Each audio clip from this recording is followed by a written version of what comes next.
Welcome back, folks. Today we're talking about something that has completely taken over my timeline on Instagram and X. It's basically everywhere. It's all I'm seeing right now, and it's the penguin. Who is the penguin? What is the penguin? And why is it suddenly everywhere all at once? Now, to understand what's going on here, who the penguin is, and why this meme completely blew up, we have to go back to the original clip that started it all. Here it is. These penguins are all heading to the open water to the right. But one of them caught our eye, the one in the center.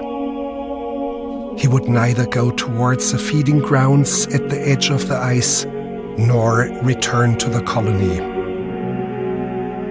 Shortly afterwards, we saw him heading straight towards the mountains, some 70 kilometers away.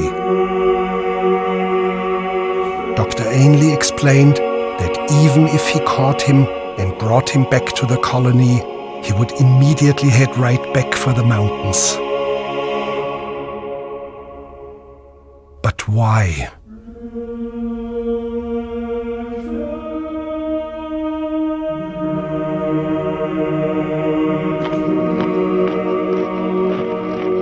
One of these disoriented or deranged penguins showed up at the New Harbor diving camp, already some 80 kilometers away from where it should be.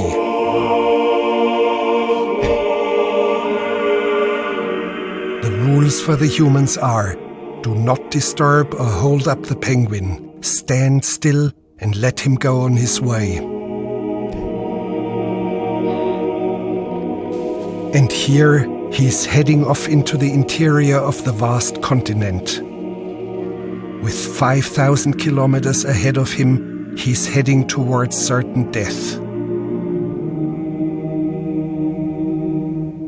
This clip comes from March of the Penguins, originally released in 2005 and directed by Luc Jacquet. The English language narration was voiced by Werner Herzog, which is part of why this moment feels so haunting. Herzog doesn't sentimentalize it, he doesn't moralize it, he simply observes it. In the documentary, as we heard, researchers explain that even if they were to capture this penguin and physically return him to the colony, he would immediately turn around and head back toward the mountains. This isn't confusion in the ordinary sense, it's fixation, it's resolve, and that's evident when Herzog explains the penguin is heading to the mountains about 70 kilometers from the colony, yet we later see him again, roughly 80 kilometers away, crossing a human research camp, and guess what? The penguin's fine. He's focused. He's moving steadily, unimpeded, doing exactly what he set out to do. Now, beyond the pathological reasoning behind why this penguin is doing what he's doing and why penguins sometimes exhibit this kind of behavior, I think this clip speaks to something much larger about the moment we're currently living in. Specifically, it captures how a large portion of men feel right now, particularly in the West and primarily white men of European ancestry. That said, though, what this clip represents isn't exclusive to ancestry or race. The feeling this clip captures cuts across multiple backgrounds. Men from different cultures and ethnicities can certainly recognize this instinct immediately because what we're looking at here is non-conforming, it's transcendent, and it's aspirational in a time where socio-political and cultural compliance is enforced through a moral cudgel. You see, this penguin makes a deliberate choice to move away from the colony. He doesn't go toward the feeding grounds. He doesn't turn back to the safety of the group. He chooses a third option, walking away from everything familiar and heading into the interior, toward the mountains, towards something unknown, towards something that, according to the experts in the documentary, leads almost certainly to death. And while the experts in the documentary describe this as disorientation or derangement, from a cultural symbolic standpoint, it reads very differently. This penguin isn't panicking. He isn't wandering. He's not frozen in place. He's walking with intention towards something specific, toward the mountains, toward what lies beyond the ice, toward a journey that stretches not just dozens of kilometers, but potentially thousands into the vast interior of Antarctica. The unknown, something surely difficult, but which by the end will have changed his character and given him greater power over his journey. Ultimately, this is what it feels like when you turn from the ways of the world and take ownership of your life. And that's where the metaphor lands for a lot of people watching this today, because the colony represents safety. It represents rules, predictability, and survival at the cost of meaning. The feeding grounds represent comfort, immediate reward, staying within the system that already exists. This penguin rejects both. He rejects immediate gratification and the safety of predictability. He chooses purpose, even if that purpose destroys him. That's why this clip resonates so strongly right now, and that's why it exploded into memes. In a culture that increasingly tells men, particularly white European men, to sit down, stay put, manage their impulses, suppress ambition, and accept decline gracefully, this clip becomes a representation of what it feels like to subvert the woke neo-Marxist moral order the day by walking your own way. And thus the mountain becomes a symbol. So what is the mountain? Is it legacy? Is it transcendence? Is it meaning? Is it self-destruction? Maybe it's a little bit of everything at once. Maybe it's what it feels like to be a man in 2026 and not succumb to the instant gratification of the pleasures that are abound. Now, additionally, the response to the clip is also a great reflection of our current cultural divide. You see, while on the right, this echoes a men going their own way battle cry, on the left, and primarily from women, there's been a tendency to reduce the penguin to pathology, to say the penguin is broken, confused, depressed, dangerous to himself, thus stripping what is an act of defiance and expression of individual will in the face of societal normity into the equivalent of saying, well, there's clearly something wrong with a penguin. And that pathological framing mirrors how male ambition is often treated in contemporary discourse as something that must be medicated, redirected, or managed by institutions. Aggression must be tempered, crude jokes must be culled, assertiveness must be beaten into submission. If not, then you're toxic, you're depressed, you're violent. A narrative that's constantly perpetuated by education, media, and female-led corporate culture that's aimed at reinforcing the consensus. One must stay in the colony, they must follow the rules, and don't ask too many questions because only troublemakers think for themselves. Now, all that said, the clip has inspired hundreds, if not thousands, of memes. As I mentioned earlier, my timeline is currently filled with them, and they portray the penguin as aspirational to something that's been lost, a time and culture that's been culled by Marxism, globalism, feminism, and that's the tension we're living in right now. Institutions prioritize stability, but individuals crave meaning. Anyway, all that said, here are some of the memes. He would neither go towards the feeding grounds at the edge of the ice, nor return to the colony. Shortly afterwards, we saw him heading straight towards the mountains, some 70 kilometers away. Dr. Ainley explained that even if he caught him and brought him back to the colony, he would immediately head right back for the mountains.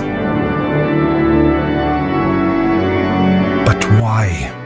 And that right there is basically the meme format. It's that specific 30 to 45 second section of the documentary where Herzog explains that the penguin would neither go toward the feeding grounds nor return to the colony. Instead, he turns and heads straight toward the mountains, some 70 kilometers away. And it usually ends with that simple but haunting question, but why? Now, in this particular version, we see something else layered on top of that moment, superimposed images of men standing up to fight battles. We have Templars, medieval knights, Napoleon, great warriors from history. We even see Christ at one point. We also see fictional archetypes like Luke Skywalker, men standing their ground, picking up their swords, accepting sacrifice. It's a mix of classic European medieval Christian symbolism and broader civilizational imagery. And these aren't random visuals. These are acts of bravery that are universally recognized, no matter how often modern education systems and cultural institutions have tried to smear them. They are moments that, in very real historic terms, saved Europe, and often the world, from invasions and ideological forces that would have destroyed Western civilization entirely. Now look, sure, the aesthetics are part of the game, but it's not the point. The point is the unifying message created by placing all of these images over the penguin's decision. The draw isn't the animal, it's the choice itself, choosing the more difficult, narrower path, choosing discipline over comfort, choosing something higher over the immediate gratification of worldly life. Now, also notice what this is not about. This isn't about the hollow, individualistic, corporate era language of legacy. That jingoistic question, what's your legacy, has been beaten to death. This is something different. This is about responsibility without applause, duty without guarantees, fighting for something larger than yourself, but not in a collectivist sense, not dissolving into a group. Instead, standing as an individual who accepts sacrifice on behalf of your civilization and your God. And this is where the current cultural moment comes into focus. For the last decade and a half, arguably 2 decades, large numbers of men have been told explicitly and implicitly that they have no place in the world as it's currently constructed, that their history is shameful, their faith is suspect, their cultural inheritance is something to be apologized for, managed, or completely erased. Race, ethnicity, religion, especially European and Christian, are treated as liabilities rather than foundations. You see, the left's influence over media, education, and public discourse has been built on this constant reframing of traditional values and masculinity. Heroism becomes oppression. Sacrifice becomes violence. Defense becomes aggression. The result is a culture that claims to offer comfort and safety, but actually offers none of it, and in fact, strips away all meaning. You see, it attempts to convince you that you must stay in the colony. You must go to the feeding grounds. You must consume. You must obey. And don't ask why you feel hollow. It's just part of the territory when you're selling your soul in order for the smallest bit of governmental fed comfort. So these memes represent a rejection of that bargain. They're not calling for chaos. They're actually calling for order. They're calling for discipline, righteousness, hierarchy, purpose. Going up the mountain is not about self-destruction. It's about choosing difficulty over decay. It's about reclaiming identity in a culture that has spent years telling people they should be ashamed of it, that they're inherently evil because of who they are and what they believe. And that's why the question, but why, lingers. The experts in the documentary ask it biologically. The audience answers it culturally, because when a civilization tells its men there's nothing worth fighting for, they will either collapse or they will go looking for the mountain. These memes show which instinct is reawakening in men throughout the world. You're going deeper into your cave, and you're going to find your power animal. But why? Gentlemen, Fight Club. The first rule of Fight Club is you do not talk about Fight Club. The second rule of Fight Club is you do not talk about Fight Club.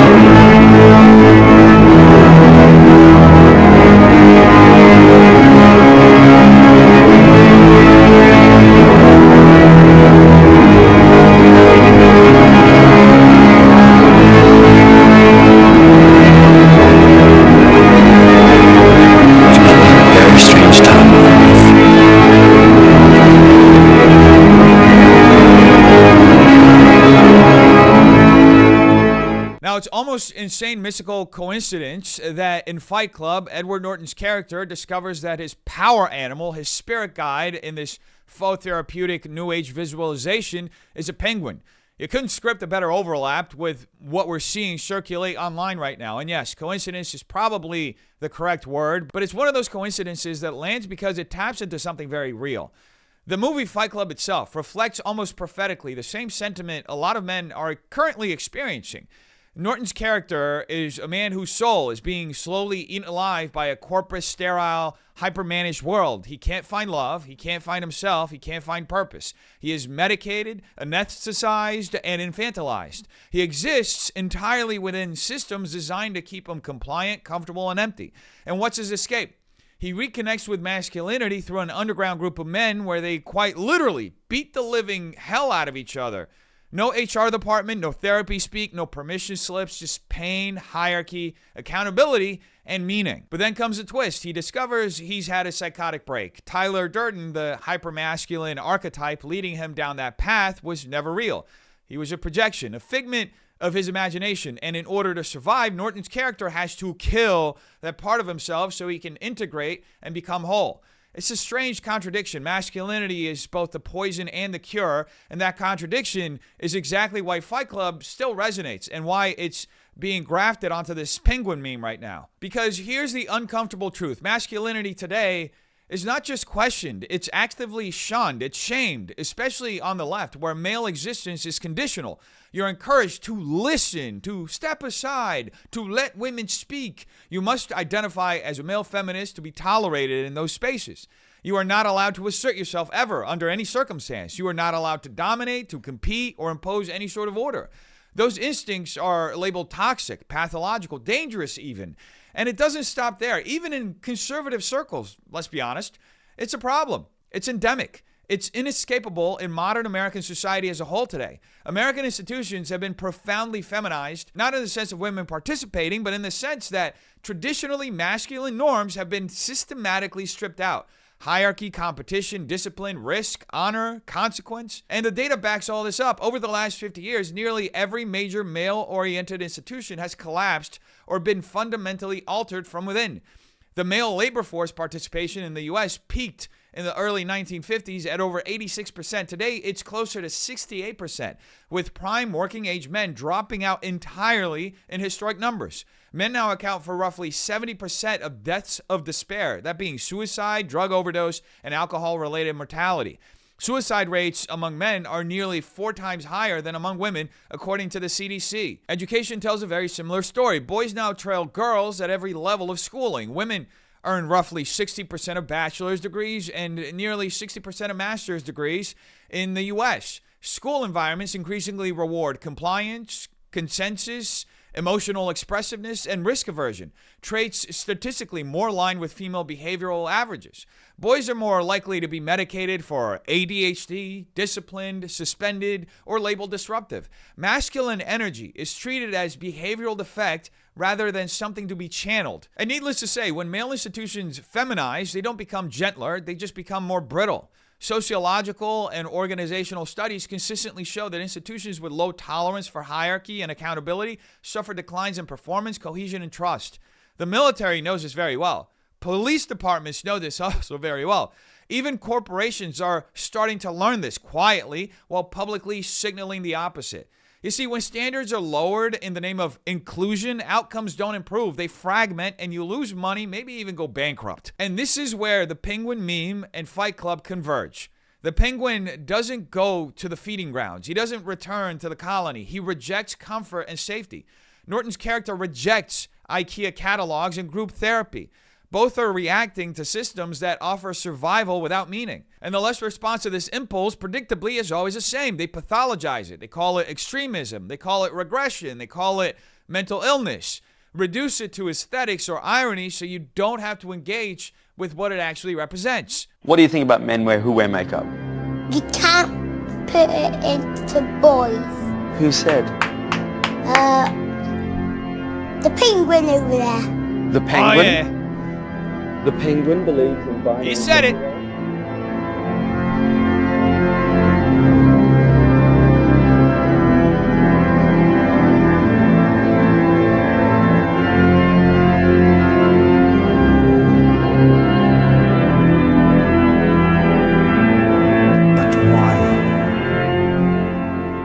And this is where the Penguin takes on a clearer symbolic role, rejecting the world and the ways of the world, and rejecting a culture that many believe has driven Western societies into moral, demographic, and institutional decline.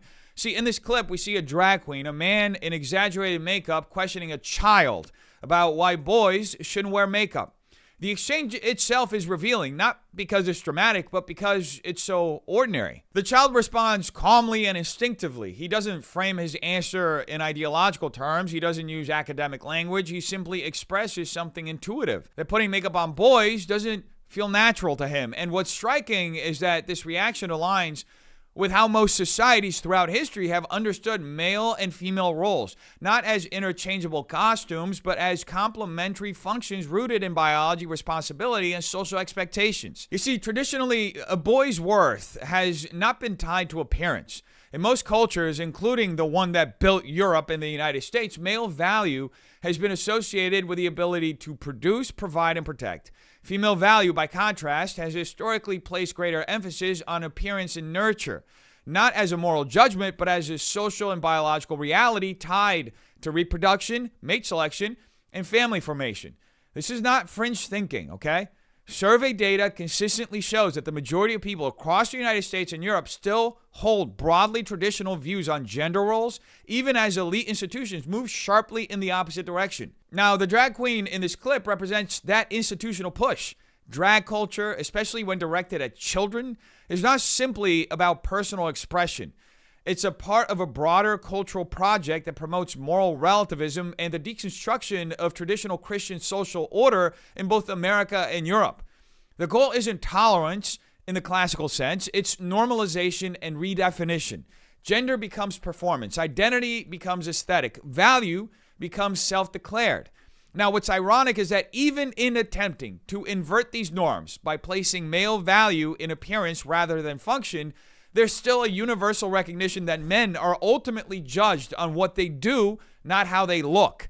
Even in modern dating data, women consistently rank financial stability, competence, and reliability higher than physical appearance when selecting long-term partners. Men, conversely, place more emphasis on physical attractiveness. This dynamic appears across cultures and persists, even in societies that promote gender deconstruction. Now, that's because you can dismantle social structures, but you cannot erase biology. Strip away the family unit through ideological projects rooted in Marxist critiques of hierarchy and tradition, and the biological impulse toward pairing, reproduction, and role differentiation still remains.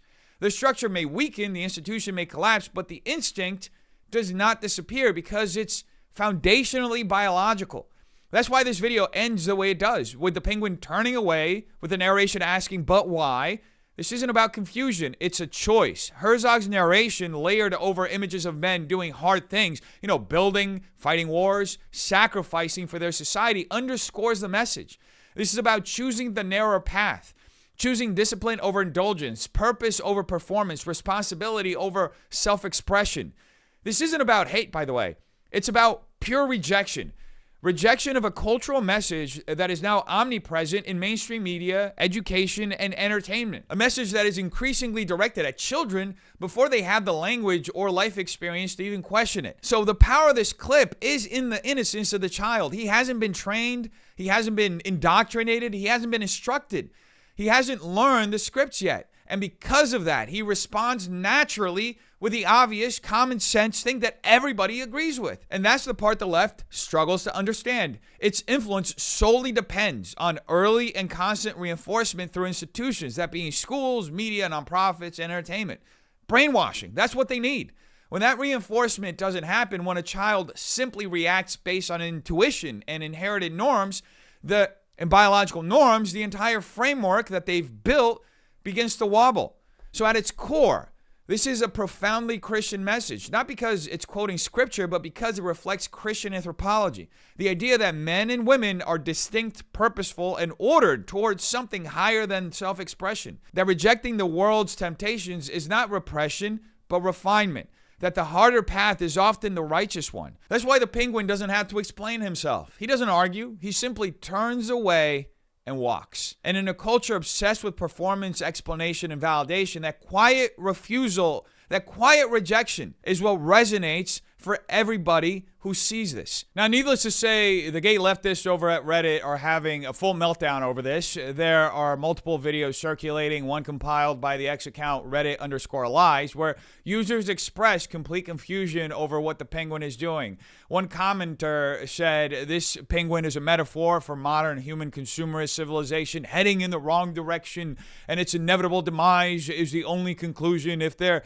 are aliens observing us, they might come to the same conclusion about us that we do about penguins." Another simply says, "F nature." Another asks, "Is the penguin not able to find food and water over the mountains?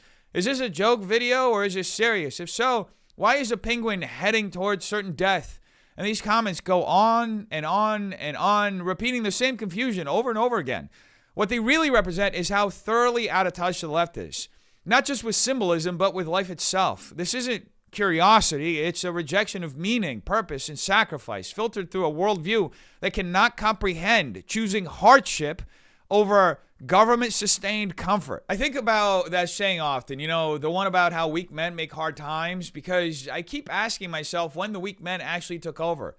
It's easy to point to the 1950s or the 1970s and call those eras hard, but if you keep going back far enough, you realize the truth. The 1800s were harder than the early 1900s. The 1700s were even harder than all of that.